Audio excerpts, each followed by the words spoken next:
নমস্কাৰ সকলোকে আজিৰ এই ভিডিঅ'লৈ স্বাগতম জনাইছো। অগ্নিগৰ্ভা বাংলাদেশ আৰু দেশখনৰ প্ৰধানমন্ত্ৰী শেখ হাছিনাৰ পদত্যাগ। আজি আলোচনা কৰিব ওলাইছো বাংলাদেশত কিহৰ কাৰণে এনেকুৱা এটা পৰিস্থিতিৰ সৃষ্টি হ'ল বা কি আন্দোলন কৰিছিল ছাত্ৰ সমাজে যাৰ কাৰণে অৱশেষত দেশখনৰ প্ৰধানমন্ত্ৰী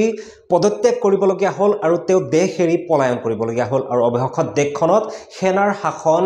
দিবলগীয়া হ'ল। আজি সেই সমগ্ৰ বিষয়টো আলোচনা কৰিম। আসলতে সূত্ৰপাত কেতিয়াৰ পৰা হৈছিল বা কেনেকুৱা ধৰণে দেশখনত এই আন্দোলন গঢ়লৈ উঠিছিল তাৰ সমগ্ৰ ইতিহাস আলোচনা কৰিবলৈ যত্ন কৰিম। গতিকে ভিডিঅ'টো শেষলৈকে চাব আৰু যদিহে প্ৰথমবাৰৰ কাৰণে চেনেলত ভিডিঅ' চাই আছে তেতিয়াহ'লে চেনেলটো ছাবস্ক্ৰাইব কৰিব আৰু নিজৰ মতামত প্ৰকাশ কৰিবলৈ নাপাহৰিব। বাংলাদেশত যি আন্দোলন চলিছে এই আন্দোলন আজি নতুন নহয়, বহুত পূৰ্বৰ পৰাই এই আন্দোলন চলি আছে বাংলাদেশত আৰু এক দীৰ্ঘ আন্দোলনৰ অৱশেষত আহি পেলাই পৰিণতি পালে যে দেশখনৰ প্ৰধানমন্ত্ৰী শেখ হাছিনা সদ্যপ্ৰাক্তন প্ৰধানমন্ত্ৰী শেখ হাছিনাই পদত্যাগ কৰিবলগীয়া হ'ল আৰু তেওঁ দেশ এৰি জীৱন বচাই তেওঁ পলায়ন কৰিবলগীয়া হ'ল। আমি যদি তেওঁলোকৰ যি ইতিহাস সেই ইতিহাস যদি বিচাৰি চাবলৈ যাওঁ তেতিয়াহ'লে আমি কিছু আগলৈ যাব লাগিব, কাৰণ বৰ্তমানৰ যি আন্দোলনৰ কাৰণে অৱশেষত শেখ হাছিনাই পদত্যাগ কৰিবলগীয়া হ'ল তাৰ কাৰণে বাংলাদেশৰ যে স্বাধীনতা আন্দোলন সেই আন্দোলনৰ কিছু ইতিহাস আমি আলোচনা কৰিব লাগিব। পূৰ্বতে যেতিয়া ভাৰত পাকিস্তান আৰু বাংলাদেশ একেখন দেশ আছিলে, পৰৱৰ্তী সময়ত যেতিয়া ভাৰত আৰু পাকিস্তান দেশখন বিভাজিত হ'ল, ভাৰত পাকিস্তান দেশ বিভাজিত হোৱাৰ সময়ত বৰ্তমানৰ যি বাংলাদেশ আছে সেই বাংলাদেশ পাকিস্তানৰ লগত আছিল আৰু সেই সময়ত বৰ্তমানৰ যি বাংলাদেশ তাক পূব পাকিস্তান বুলি কোৱা হৈছিল আৰু বৰ্তমানৰ যি পাকিস্তান তাক পশ্চিম পাকিস্তান বুলি কোৱা হৈছিল। কিন্তু এই বৰ্তমানৰ যি বাংলাদেশ আৰু যি পাকিস্তান সেই পূব পাকিস্তান আৰু পশ্চিম পাকিস্তান জন্ম হোৱাৰ পিছতো তেওঁলোকৰ দেশখনত এক বৃহৎ আন্দোলন গঢ়ি উঠিছিল আৰু সেই আন্দোলনত পিছত 1971 চনত বাংলাদেশ স্বতন্ত্ৰ দেশ হিচাপে স্বাধীন হয় বৰ্তমানৰ পাকিস্তানৰ পৰা। তেওঁলোকৰ দাবী কি আছিল? প্ৰথমতে তেওঁলোকৰ যি আন্দোলন, কাৰণ এই যি ছাত্ৰ আন্দোলন বৰ্তমান বাংলাদেশত গঢ়ি উঠিছিলে কেৱল মাত্ৰ বাংলাদেশত এয়াই প্ৰথম ছাত্ৰ আন্দোলন নহয়, পূৰ্বতেও এই ছাত্ৰ আন্দোলন বাংলাদেশত হৈছিলে। সেই 71ৰ যি স্বাধীনতা আন্দোলন সেই স্বাধীনতা আন্দোলনৰ কিন্তু উকমুকনিও হৈছিলে ছাত্ৰ আন্দোলনৰ পৰা, কাৰণ সেই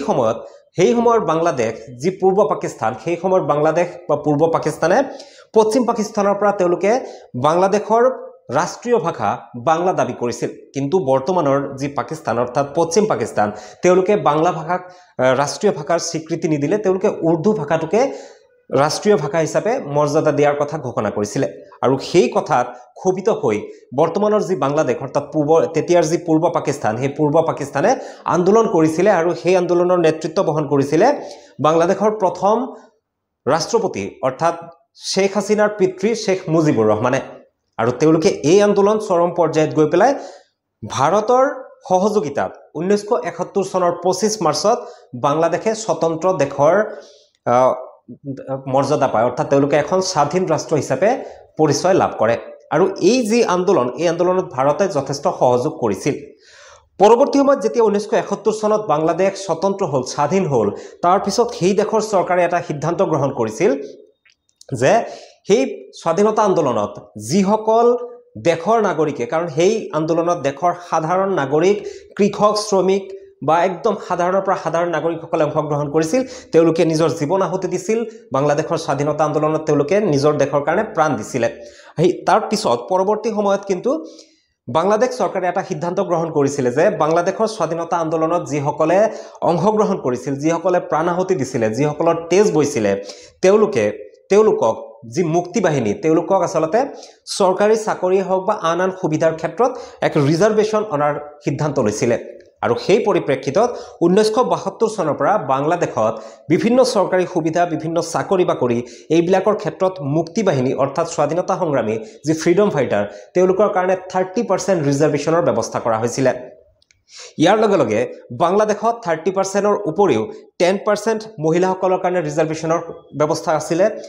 10% আছিলে যিসমূহ পিছপৰা জিলা সেই জিলাসমূহৰ কাৰণে 10% ৰিজাৰ্ভেশ্যন আছিলে। তাৰপিছত মাইনৰিটি বাংলাদেশত যিসকল সংখ্যালঘু তেওঁলোকৰ কাৰণে 5% ৰিজাৰ্ভেশ্যন আছিলে আৰু ফিজিকেলি ডিজেবল যিসকল তেওঁলোকৰ কাৰণে 1% ৰিজাৰ্ভেশ্যনৰ ব্যৱস্থা কৰিছিলে। এই সমগ্ৰ মিলাই পেলাই বাংলাদেশত 56% চাকৰিৰ ক্ষেত্ৰত ৰিজাৰ্ভেশ্যন আহিছিলে, চৰকাৰী সুবিধাৰ ক্ষেত্ৰত ৰিজাৰ্ভেশ্যন আহি গৈছিলে। অৰ্থাৎ দেশখনৰ বৃহৎ সংখ্যক মেজৰিটি সংখ্যক সুবিধা ৰিজাৰ্ভেশ্যনৰ আণ্ডাৰত আহি গৈছিলে 56%। আৰু এই সমগ্ৰ বিষয়টো 1972 চনত যেতিয়া সিদ্ধান্ত লোৱা হৈছিল যে ফ্ৰীডম ফাইটাৰসকলক 30% ৰিজাৰ্ভেশ্যন দিয়া হ'ব কেৱল মাত্ৰ ফ্ৰীডম ফাইটাৰসকলক পৰৱৰ্তী সময়ত এই যি ব্যৱস্থা যে ৰিজাৰ্ভেশ্যনৰ ব্যৱস্থা এই ৰিজাৰ্ভেশ্যনৰ ব্যৱস্থাটোত কিছু ৰিফৰ্ম কৰা হৈছিল কিছু এমেণ্ডমেণ্ট কৰা হৈছিল শুধৰণি কৰা হৈছিল 1997 চনত কি শুধৰণি কৰা হৈছিল যে পূৰ্বতে 1972 চনত যি ৰিজাৰ্ভেশ্যনৰ সিস্টেম আছিল যে ফ্ৰীডম ফাইটাৰসকলক দিয়া হ'ব এয়া 1997ত ৰিজাৰ্ভেশ্যন ৰিফৰ্ম কৰি পেলাই ফ্ৰীডম ফাইটাৰৰ লগতে তেওঁলোকৰ সতি সন্ততিকো এই 30%ৰ যি ৰিজাৰ্ভেশ্যন সুবিধা সেই সুবিধা দিয়া হ'ব বুলি চৰকাৰে সিদ্ধান্ত গ্ৰহণ কৰিছিল তাৰ পিছত 2010 চনত পুনৰ আকৌ সেই যি ৰিজাৰ্ভেশ্যনৰ কোটা আছিল সেই কোটাক আকৌ সংশোধন কৰা হৈছিল ৰিফৰ্ম কৰা হৈছিল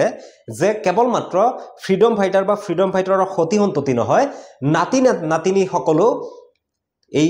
30% যে ফ্ৰীডম ফাইটাৰৰ কোটা সেই কোটাত তেওঁলোকৰ চাকৰি পাব বা চৰকাৰী সুবিধা পাব এয়া 2010 চনত এমেণ্ডমেণ্ট কৰিছিল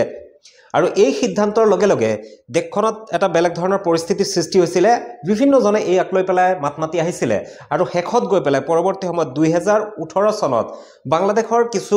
ছাত্ৰ সমাজে চৰকাৰৰ ওচৰত এটা দাবী জনাইছিল যে ৰিজাৰ্ভেশ্যনৰ যি সিস্টেম অৰ্থাৎ 30% যে ৰিজাৰ্ভেশ্যন এই 30% ৰিজাৰ্ভেশ্যন উঠাই দিব লাগে বা ইয়াক এটা ৰিফৰ্ম কৰিব লাগে আৰু সেই সময়তো বাংলাদেশত 2018 চনতো এই কোটা বিৰোধী আন্দোলন হৈছিল আৰু এই সময়ত অৰ্থাৎ 2024 চনত যে কোটা বিৰোধী আন্দোলন হৈছে এই আন্দোলনক আমি 2018 চনৰ আন্দোলনৰ দ্বিতীয় সংস্কৰণ বুলি ক'লে ভুল কোৱা নহ'ব আৰু 2018 চনত যেতিয়া এই দাবী উঠাইছিল যে বিভিন্ন জনে বিভিন্ন ছাত্ৰ সমাজে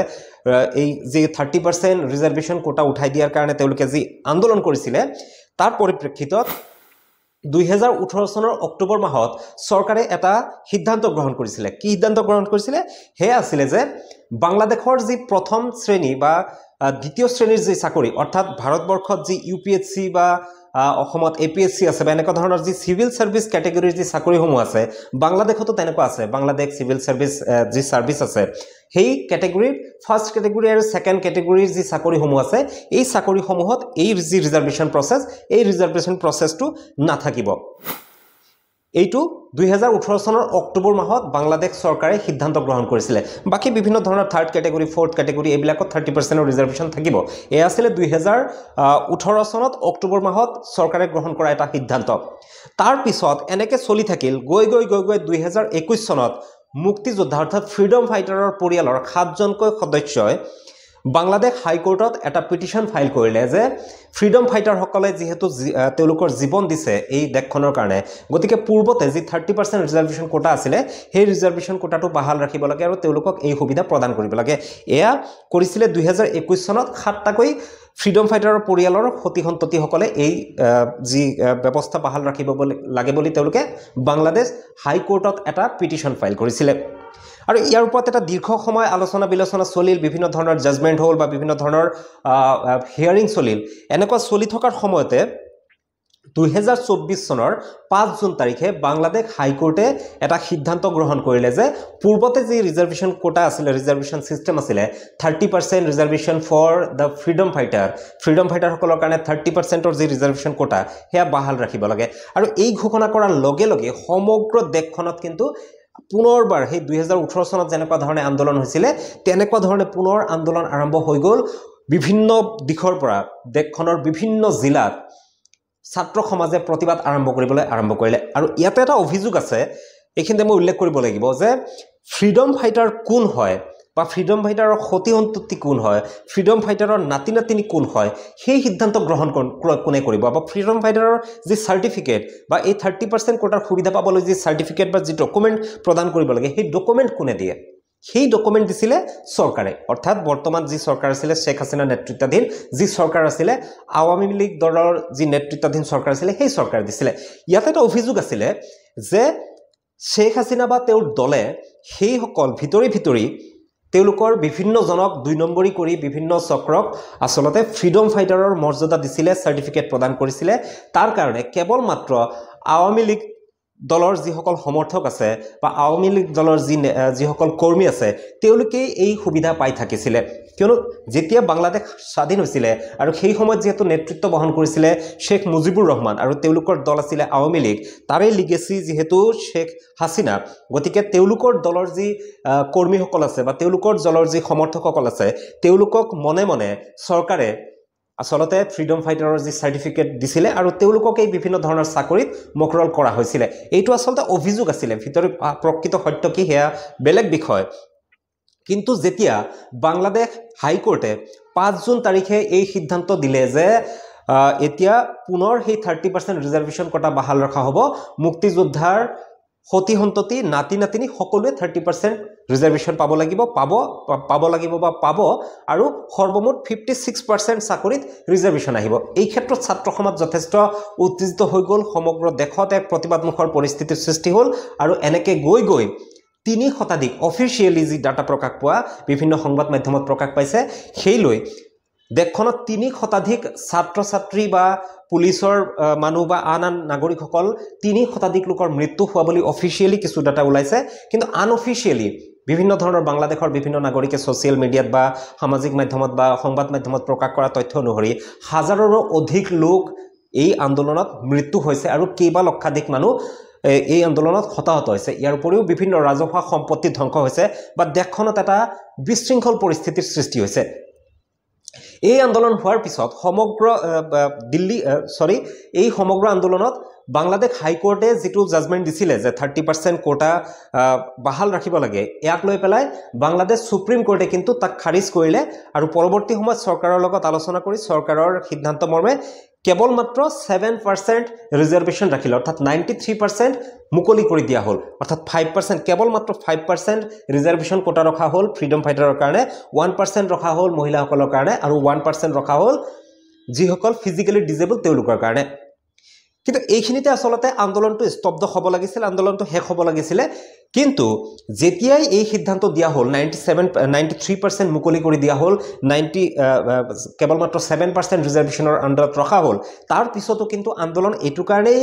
বহাল থাকিলে যে যিসকল ছাত্ৰ ছাত্ৰী বা শিক্ষাৰ্থী আন্দোলন কৰিছিল সেই আন্দোলনকাৰীসকলক চৰকাৰী পক্ষই 20,000তকৈ অধিক শিক্ষাৰ্থীক তেওঁলোকে আটক কৰিলে গ্ৰেপ্তাৰ কৰি পেলালে বিভিন্ন জন নিৰুদ্দেশ হৈ গ'ল বা বিভিন্ন জনক আসলতে চৰকাৰে বন্দী কৰিলে আৰু এই যি প্ৰতিবাদীসকল আছিল যি শিক্ষাৰ্থীসকল প্ৰতিবাদকাৰী শিক্ষাৰ্থীসকল আছিল তেওঁলোকৰ দাবী আছিল যে যিসকল এই আন্দোলনত হত্যা হ'ল বা যিসকলৰ মৃত্যু হ'ল তেওঁলোকৰ জুনে হত্যা কৰিলে তেওঁলোকক দোষী শাস্তি প্ৰদান কৰিব লাগে যিসকলক বন্দী কৰা হৈছে গ্ৰেপ্তাৰ কৰা হৈছে তেওঁলোকক মুকলি কৰি দিব লাগে এনেকুৱাকে 9 দফীয়া এটা দাবী লৈ পেলাই তেওঁলোকে আকৌ প্ৰটেষ্ট আৰম্ভ কৰিলে কিন্তু 5 জুনৰ পিছৰ পৰা আহি চৰকাৰে কিন্তু তেওঁলোকৰ দাবীসমূহ মানি নললে তাৰ পিছত সমগ্ৰ দেশৰ যি শিক্ষাৰ্থী সমাজ যি প্ৰতিবাদকাৰী তেওঁলোকে এটাই দাবী উত্থাপন কৰিলে যে প্ৰধানমন্ত্ৰী শেখ হাসিনা পদত্যাগ কৰিব লাগে আৰু ইয়াকে লৈ শেহতীয়াভাৱে তেওঁলোকে ঢাকা চলো আন্দোলন আৰম্ভ কৰিলে আৰু আজিৰ দিনটোত অৰ্থাৎ 5 আগষ্ট তাৰিখে সমগ্ৰ দেশৰ বিভিন্ন জিলাৰ পৰা যেতিয়া ঢাকালৈ হাজাৰ হাজাৰ শিক্ষাৰ্থী হাজাৰ নাগৰিক আহিবলৈ ধৰিলে কেৱল মাত্ৰ শেষত গৈ পেলাই এটো শিক্ষাৰ্থী আন্দোলন নহয় সাধাৰণ নাগৰিকৰ আন্দোলনলৈ ৰূপান্তৰিত হ'ল আৰু তেওঁলোকে যেতিয়া আহিবলৈ আৰম্ভ কৰিলে তেতিয়া সেনাবাহিনীয়ে প্ৰধানমন্ত্ৰী শেখ হাসিনা সদ্য প্ৰাক্তন প্ৰধানমন্ত্ৰী শেখ হাসিনাক 45 মিনিটৰ সময় বান্ধি দিছিলে আৰু এই সময়খিনিৰ ভিতৰতে শেখ হাসিনা পদত্যাগ কৰি তেওঁ দেশ এৰি পলায়ন কৰিবলগীয়া হ'ল গতিকে এই দেশখনৰ যি ইতিহাস বা এই দেশখনৰ যি এক পৰিস্থিতি হ'বলগীয়া হ'ল বা তেওঁলোকৰ আসলতে বিভিন্ন জনে প্ৰকাশ কৰিছে বা বিভিন্ন জনে ক'বলৈ ধৰিছে তেওঁলোকৰ যি স্বৈৰাচাৰী শাসন তেওঁলোকৰ যি একনায়কত্ববাদী শাসন যি অন্যায় অত্যাচাৰ বা যি এক অগ্নিগৰ্ভ পৰিস্থিতি সেই সন্দৰ্ভত তেওঁলোকে কোনো কথা উল্লেখ নকৰাকে যেনেকুৱা ধৰণে আসলতে প্ৰতিবাদকাৰীসকলক সন্ত্ৰাসবাদী সজোৱাৰ নিচিনা বিভিন্ন ধৰণৰ ষ্টেটমেন্ট দিয়া হ'ল মাজতে মই আৰু এটা কথা উল্লেখ কৰিব বিচাৰিম যে শেখ হাসিনাৰ কেৱল মাত্ৰ এটা ষ্টেটমেন্টতে যিসকল প্ৰতিবাদকাৰীসকল আছিল তেওঁলোক আৰু বেছি উত্তেজিত হৈ গ'ল শেখ হাসিনাই উল্লেখ কৰিছিল যে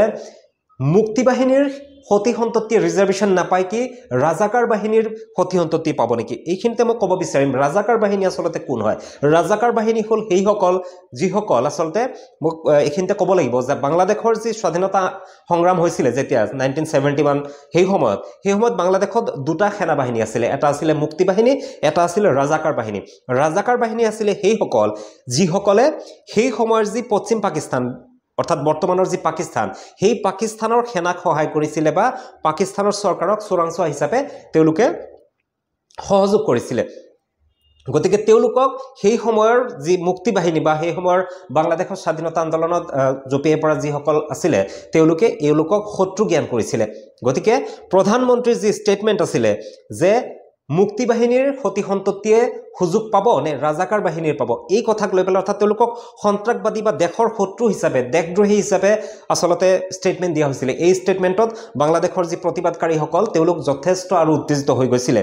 এয়াই মই